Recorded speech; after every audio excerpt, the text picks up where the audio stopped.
ረቡዕ ምክረ አይሁድ። ይህች ዕለት የአይሁድ የሊቃነ ካህናትና ጸሐፍት ፈሪሳውያን ጌታ ኢየሱስን እንዴት መያዝ እንዳለባቸው ምክር የመከሩበት፣ ምክራቸውን ያጸኑበት፣ ሰቅለው ይገሉት ዘንድ የወሰኑበት ቀን በመሆኗ የአይሁድ የምክር ቀን ተብላም ትጠራለች። ይሁን እንጂ በዚህ ምክራቸው ወቅት ጌታ ኢየሱስን እንዴት አድርገው እንደሚይዙት በጣም ይጨነቁ ነበር። ምክንያቱም ደግሞ ወቅቱ የፋሲካ በዓላቸው የሚያከብሩበት ወቅት በመሆኑ በጌታችን ትምህርት የተማረኩ ብዙ ሕዝብ ትምህርቱን ያደንቁ ስለነበር ሁከት እንዳይፈጠር ከመፍራታቸው የተነሳ ነው።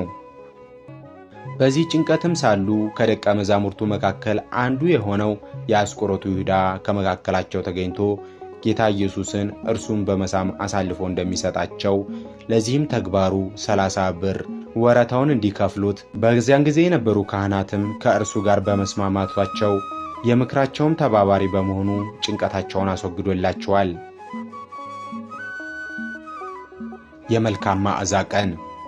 በስምዖን ዘለምጽ ቤት ተቀምጦ ሳለ በመላ ዘመኗ ራሷን በዝሙት አስገዝታ ትኖር የነበረች ማርያምን ተፍረት ኃጢአትን ይቅር የሚል መልካም መዓዛ ያለው አምላክ መጣ ስትል ውድ የሆነ ዋጋ ያለውን የ300 ዲናር ሽቱን ገዝታ ወደ እርሱ በመምጣትና በራሱ ላይ በማርከፍከፍ ስለቀባቸው የመልካም መዓዛ ቀንም ትባላለች። በዚህም ምክንያት ከኃጢአቷ የተነሳ መልካም መዓዛ ያልነበራት ማርያምን ተፍረት በዚህ በጎ ተግባሯ መልካም መዓዛ ያላት ሆና ወደ ቤቷ ተመልሳለች። የእንባ ቀን። ይህችውም ማርያምን ተፍረት በጌታችን እግር ላይ ተደፍታ መላ ኃጢአቷን ይቅር እንዲላት በእንባዋ በፀጉሯም እግሩን እያበሰች ስለ ኃጢአቷ ስርየት ተማጽኗለችና የእንባ ቀን ተብላ ትጠራለች። ዕለተ ሐሙስ። ጸሎተ ሐሙስ።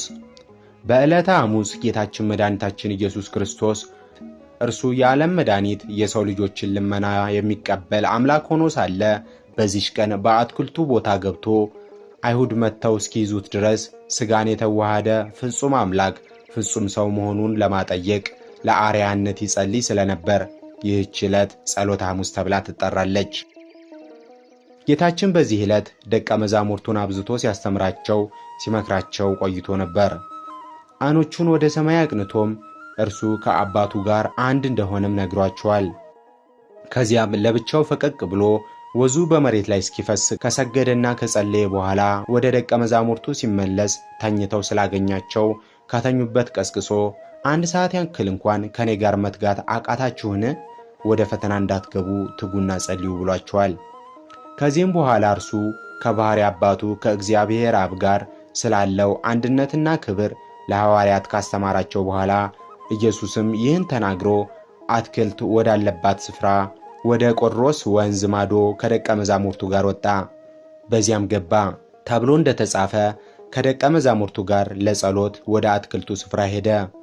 የአስቆሮቱ ይሁዳም ይህች ስፍራ ቀድሞ ጌታ ይወዳት እንደነበር ያውቃልና የካህናት አለቆች፣ ጸሐፍት፣ ፈሪሳውያን፣ ሌሎች ወታደሮች ፋና፣ ጋሻ፣ ጦርም ይዘው ጭፍሮችን አስከትለው ወደ እርሱ መጡ። በዚህች ጊዜ ጌታችን ደቀ መዛሙርቱን ተነሱ እንሂድ፣ እነሆ አሳልፎ የሚሰጠኝ ቀርቧል አላቸው። ከዚያም ወደ እነርሱ ቀርቦ ማንን ትፈልጋላችሁ አላቸው። እነርሱም ናዝራዊውን ኢየሱስ እንፈልጋለን አሉት። ያን ጊዜም ይሁዳ ወደ እርሱ ቀርቦ መምህር ሆይ ቸር አለህን? ሰላም ላንተ ይሁን ብሎ ሳመው። መሳሙም ኢየሱስ ከደቀ መዛሙርቱ መካከል የትኛው እንደሆነ ለአይሁድ ለይቶ ለማሳየት የተጠቀመው የጥቆማ ምልክት ነበር። ያን ጊዜም ጌታችን የሰው ልጅን በመሳም አሳልፈ ትሰጠዋለህን ብሎታል። ከዚህም በኋላ ከእርሱ ጋር የመጡት አይሁድና ጭፍሮቻቸው ጌታ ኢየሱስን በ6 ሰዓት ሌሊት ያዙት። ወደ ሽማግሌዎችም ወደ ሊቀ ካህናቱ ወደ ቀያፋም ወሰዱት። ጴጥሮስን ግን ከሩቅ ሆኖ ይመለከት ነበር። የነገሩን ፍጻሜ ያይ ዘንድ ከአንድ ቅጥር ገብቶ ተቀመጠ። አይሁድም ይህን ቤተ መቅደስ አፍርሱት፣ በ3 ቀን እሰራዋለሁ ብሏል ብለው ከሰሱት። ለዚህም 2 የሐሰት ምስክሮች በክርስቶስ ላይ ያመጡ። ሊቀ ካህናቱም ተነስቶ እንዲህ ሲያጣሉህ አትሰማምን አለው።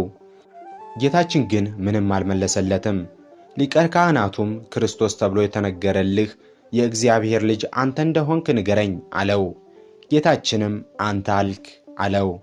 ያን ጊዜ ሊቀ ካህናቱ ተናዶ ልብሱን ቀደደው፣ ራሱንም በብረት ዘንግ መቱት። ይህች ቀን የመከራ የጅማሬ ቀን ነበረች።